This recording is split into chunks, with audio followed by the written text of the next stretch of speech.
La tabla de atributos de una capa vectorial, como su nombre lo indica, es la que contiene la información atributiva de la capa. Esa información es lo que nosotros llamamos metadatos.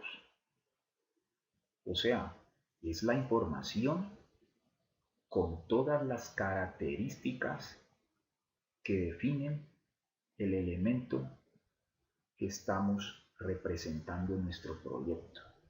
Podríamos decir que es el alma de la capa, porque de nada nos sirve a nosotros tener un elemento graficado acá en el territorio, ya sea con línea, punto o polígono, pero que no tenga asociada ningún tipo de información, no estaría representando absolutamente nada. Entonces, la información atributiva de las capas es el elemento indispensable porque contiene la información que nos va a permitir identificar ese elemento y sus características.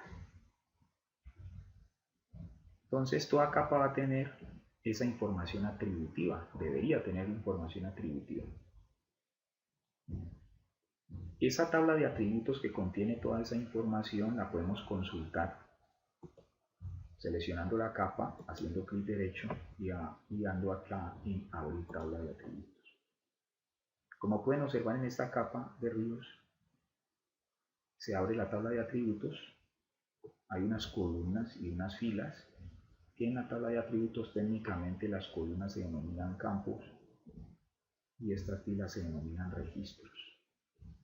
Aquí podemos observar que hay dos campos, el campo del nombre del río y el número de identificación.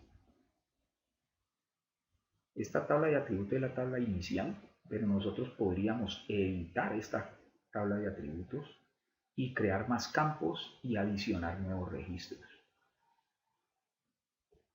¿Cómo editamos la tabla de atributos? Damos clic aquí en este lapicito y conmutamos el modo de edición. Aquí ya podemos entrar a cada uno de los registros y en el caso podríamos aquí corregir o suprimir lo que está entre estos registros. Podemos crear nuevos campos de información. Entonces nos activan una herramienta acá, campo nuevo. Vamos a crear un campo, por ejemplo, de longitud en kilómetros.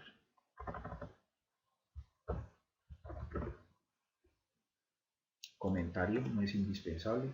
El tipo nos va a definir qué tipo de información vamos a registrar en el campo, si es texto, si es número entero, si es número decimal, si es una fecha, etc. En este caso, como es longitud, entonces es decimal, entonces vamos a poner número decimal y le damos a aceptar.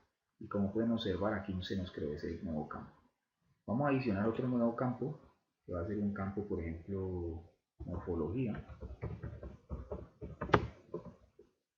Ya sabemos que el comentario es opcional. El tipo, esto ya va a ser de texto, entonces tenemos una opción de texto y tenemos una longitud de caracteres de esos textos. Entonces, teniendo en cuenta la información que nosotros vayamos a registrar previamente, pues podemos definir cuántos caracteres va a tener ese texto que vamos a digitar en ese campo. Entonces vamos a ponerle por ejemplo 50, le damos a aceptar y nos crea el campo. Ya habiendo creado el campo, pues dentro de estos campos pues podemos adicionar un registro. Por ejemplo, río Pichindé, vamos a simular que tiene 5.3 kilómetros. Entonces miren que ahí podemos adicionar ese registro. Que el río Pance tiene 15.2 kilómetros y así sucesivamente. Podríamos ir adicionando registros en cada uno de estos afluentes. Lo mismo la morfología, ¿sí? Como es de texto, podríamos digitar cualquier texto de morfología, ¿sí? Y así sucesivamente.